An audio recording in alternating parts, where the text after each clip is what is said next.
bit. Bill Moos has joined us on the program, the Cougar Athletic Director, talk about some changes made in the Cougar broadcast of Cougar football. Bill, thanks for being here. How are you?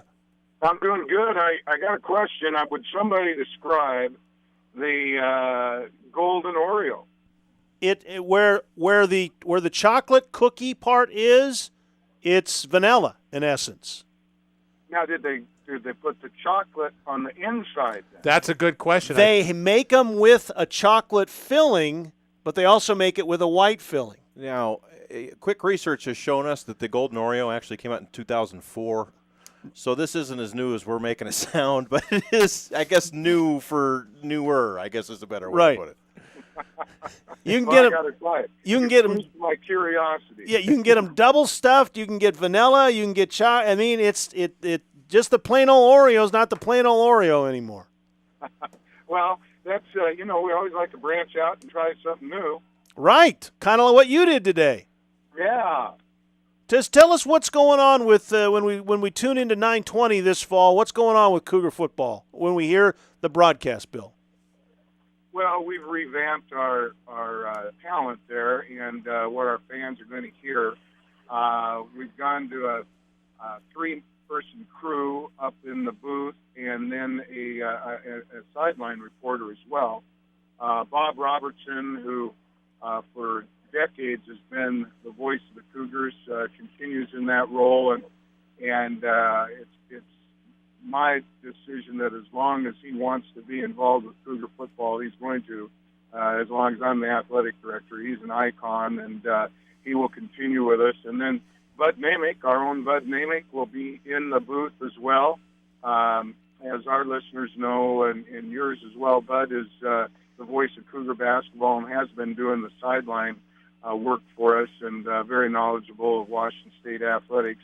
And then we had Sean McWashington, one of the Fab Five receivers back in the early Rose Bowl era with the Cougars in that '98 Rose Bowl. And Sean brings a good knowledge of the game. He's very articulate. We're excited to have him with us. And then from Cairo, Jessamine McIntyre, who has been with ESPN back in Bristol, has been started up 710 Cairo ESPN about 3 years ago, and she's been with them, and she's going to be on the sideline for us. So along with that, it was announced today that in Seattle that we will, Cougar football and men's basketball will be on 710 Cairo, which is a tremendous signal, and of course to be mentioned in the same breath as the Mariners and the Seahawks is important for us, and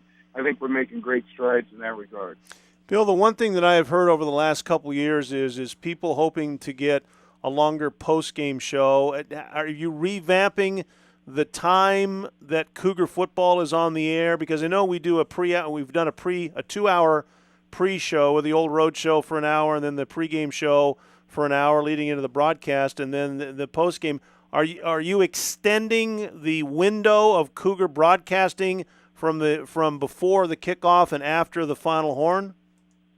Well, we're exploring that, and I'm hoping that we can accomplish a call-in show, Dennis, because we're doing our best to attract fans from 2.5 mile drive or hour drive, and we want to keep that fire burning as long as we can, so that they're thinking about the game on their way home, on their drive, and so forth. So that's one of the things that I'm hoping can be accomplished by this 2012 season.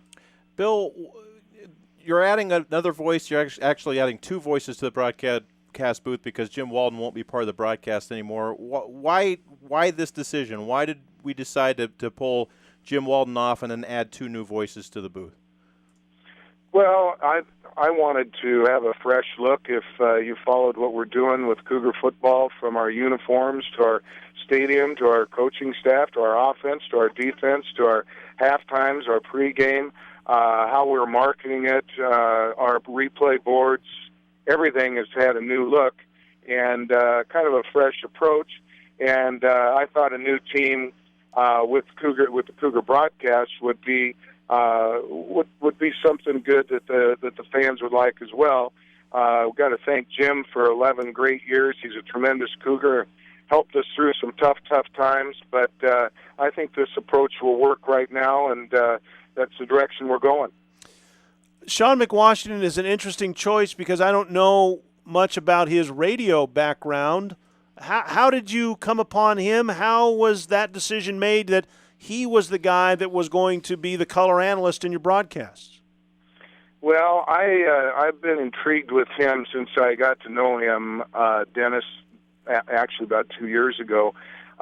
In fact, his father, Eamon McWashington, was a great running back in the mid-'60s. I remember watching him as a kid sitting in Old Rogers Field, and then Sean being a great player during a great period of Cougar football. He's a communications graduate at Washington State, quite articulate, very knowledgeable of the game. I think he's got a real good voice and will complement the other people on the team. Just to make sure that we had him go into the studios at Cairo and test him out a little bit, and what I heard I was quite pleased with. Did you go into this kind of thinking that this position has to be a former Cougar football player, or was that just the way it worked out?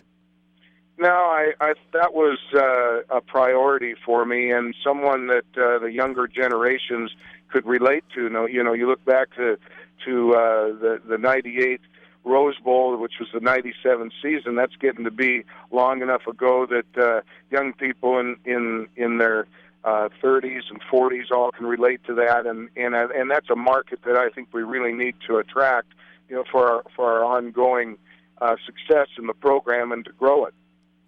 Bill, we talked about Bob Robertson, obviously a legend, obviously the voice of the Cougs for a million years. We talked about the fact that he's in his 80s. He can't keep doing Cougar football forever. Is this maybe a step toward that part of his career, that part of Cougar football? It is, and from how I feel right now, he's going to continue to do play-by-play, but he would be the first to say, Bill, if you feel that I'm an embarrassment to our Cougar fans, or if you feel I'm not getting it right, I will step away. And I told him, well, I think you're doing great. Our people relate to you. As I mentioned earlier, you're a Cougar icon. But to have Bud there with him, along with Sean in the booth, if we need to, and if the feeling is such that we need to make a transition, it'll be very easy, and Bud and Bob would just trade places. But for now, he's our play-by-play guy, and I hope he will be for many years to come. And we talked about this earlier, and you alluded to it earlier, Bill, that we were hoping that no matter what happens with Bob, that if he wants to stay associated with Cougar football broadcast, that will probably always be something for him to do. Is that accurate? It is, and again, as I mentioned, those two would most probably trade places, and then Bob, with his great ability on interviews and his insight to the game and just the history. I mean, he was calling the games when I was playing, for crying out loud, and for that matter, when Sean Washington's dad was playing. So he's of value whether he's calling the play-by-play or not. When the new expansion is completed in the stadium, will the broadcast center still be the Bob Robertson broadcast booth? Yes, it most certainly will, and it'll be state-of-the-art and as fine as anything that people could see in our conference and most probably across the country. Bill, I know that there hasn't been much time. I mean, there was speculation that Sean earlier in the day was joining and Bud was be changing his roles, but what has been the reaction from the Cougars that you have talked to in the short time that since this announcement has been made? Well, it's been good. It's been positive. I think people are excited about it, and again, it's something new that is a little bit mysterious at this point. But we'll have everybody ready to go long before we kick it off down at BYU, and I'm expecting that this crew will hit the ground running and do a great job.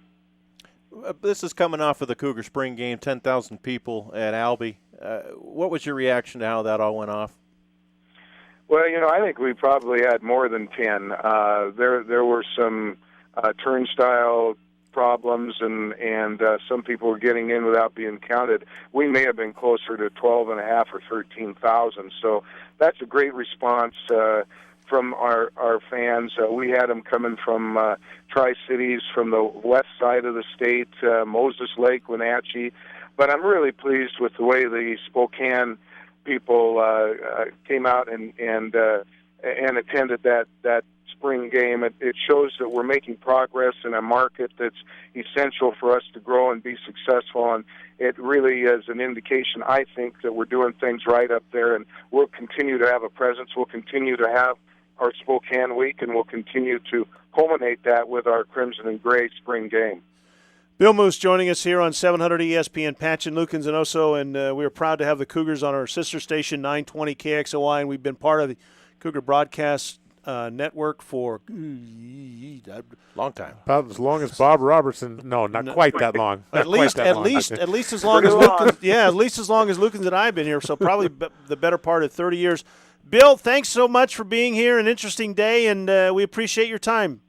Always a pleasure. Thank you, guys. All right, that is Bill Moos, Washington State University Athletic Director. The new broadcast team, Bob Robertson, Bud Namick, and former Cougar receiver Sean McWashington. And I'm not familiar with the young lady that they're putting on the sidelines, apparently working at Cairo Radio in Seattle.